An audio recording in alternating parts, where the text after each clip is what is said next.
Day 18, the magical to-do list. Quote, "The world is full of magical things waiting for our wits to grow sharper." Unquote. Eden Philpott, 1862 to 1960, novelist and poet. Really, when you think about it, gratitude is your best friend. It is always there for you, always available to help you. It will never fail you or let you down. And the more heavily you lean on it, the more it will do for you, and the more it will enrich your life. Today's magical practice will show you how to lean on gratitude even more, so it can do far more magical things for you. Every day, there are little life problems that come up and that need solving. Sometimes we can feel overwhelmed if we don't know how to solve a situation. Maybe your problem is that you don't have enough time for all the things you need to do, and you're at a loss because there are only 24 hours in a day. It may be that you feel overwhelmed from work and you want more freedom, but you can't see any way to have it. You may be at home taking care of children and you're feeling frazzled or exhausted, but you don't have the means to get support to give you time out. You may be faced with a problem that needs fixing, but you have no idea which way to turn to fix it. You may have lost something or tried your best to locate it, but had no luck. Or you might want to find something like the perfect pet, perfect babysitter, great hairdresser, or amazing dentist or doctor. And despite your best efforts, you haven't been able to find what you need. You could be in an uncomfortable situation because of something a person has asked you to do, and you don't know how to respond to them. Or you could be in some kind of dispute with someone, and instead of getting it resolved, things seem to be getting worse. This magical to-do list practice will help you with any little day-to-day problems when you don't know what to do, or when you simply want something to be done for you. You will be amazed at the results. When you combine gratitude's magical power with the law of attraction, people, circumstances, and events must be rearranged to do what you want done for you. You will not know how it will happen or how it will be done for you, and that is not your job. Your job is simply to be as grateful as you can be for what you want done right now, as though it were done, and then let the magic happen. Today, create a written to-do list of the most important things you would like to be done or resolved for you. And title your list the magical to-do list. You might put things on your list that you don't have time to do or don't want to do, along with any current problems, from the smallest day-to-day things to bigger life situations. Think through any area of your life where you need something resolved or done for you. When you finish making your list, choose 3 things from your list to focus on today, and one at a time, imagine that each item has been magically done for you. Imagine that all people, circumstances, and events have been moved to do it for you, and it is now done, all sorted, all solved for you, and you are giving massive thanks in return for it having been done.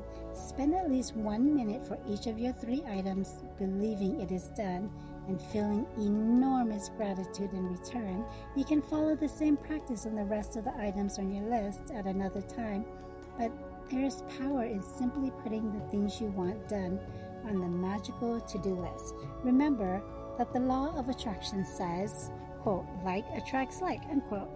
And that means that when you are grateful for the solutions as though you have them, you will attract everything you need into your life to resolve the situation. Focusing on problems attracts more problems. You have to be a magnet to the solution, not a magnet to the problem. Being grateful that you have the solution and that it has been resolved attracts the solution. To demonstrate how powerful this magical practice is, I want to share a story with you about my daughter who used this practice to track her lost wallet back to her. After being out one night, my daughter discovered the next morning that she did not have her wallet, and she had no idea where she might have lost it, or even if it had been stolen. She called the restaurant where she went to dinner, the taxi company she used to come home, the local police station, and she searched the streets and knocked on surrounding doors, but no one had found her wallet. Other than the fact that my daughter's wallet contains the usual precious things in it, including all her bank and credit cards, driver's license, and cash, her biggest concern was that her wallet contained no current contact information. Because she had been overseas for some time, she didn't have a publicly listed phone number, and with a common surname, there seemed to be no hope. But despite the seemingly impossible obstacles, my daughter sat down, closed her eyes, and got a picture of her wallet in her mind. She visualized that she was holding her wallet in her hands. She opened her wallet. She went through all its contents, and she felt enormous gratitude that she had her wallet and everything in it back and in her hands. For the rest of the day, whenever she thought of it again, my daughter imagined she had her wallet in her hands, and she felt enormous elation and gratitude that her wallet had been returned to her. Later that night, she received a call from a farmer who lived 100 miles away, saying that he had found her wallet.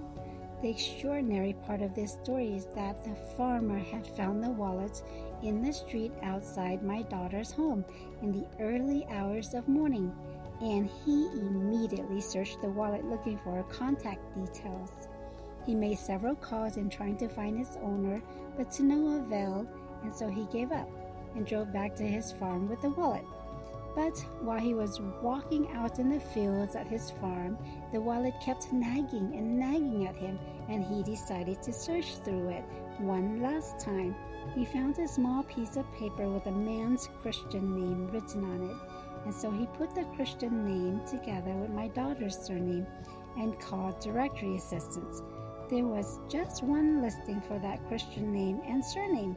The farmer called the phone number, and it was the home of my daughter's father. To this day, we do not know how the farmer got that phone number because it was an unlisted number. We called directory assistance ourselves several times after this happened, and the response every time was, "Sorry, there's no listing for that name." From 100 miles away, through the most extraordinary sequence of seemingly impossible events, my daughter's wallet was returned to her intact. She fulfilled her part in being grateful that she had her wallet back, and as must happen, gratitude performed its magic and moved every person, circumstance, and event to return her wallet to her. The magical power of gratitude is available for you to use as well, and it always has been. You just had to discover it for yourself and learn how to use it. Magic practice number 18. The magical to-do list. Number 1. Count your blessings. Make a list of 10 blessings. Write why you're grateful. Reread your list, and at the end of each blessing, say thank you, thank you, thank you, and feel as grateful for that blessing as you can. 2. Create a written list of the most important things or problems you need done or solved. Title your list, the magical to-do list. 3. Choose 3 of the most important things from your list, and one at a time, imagine that each thing has been done for you. 4. Spend at least 1 minute on each thing, believing it's done, and feeling enormous gratitude in return. 5. Just before you go to sleep tonight, hold your magic rock in one hand and say the magic words, "Thank you," for the best thing that happened during the day.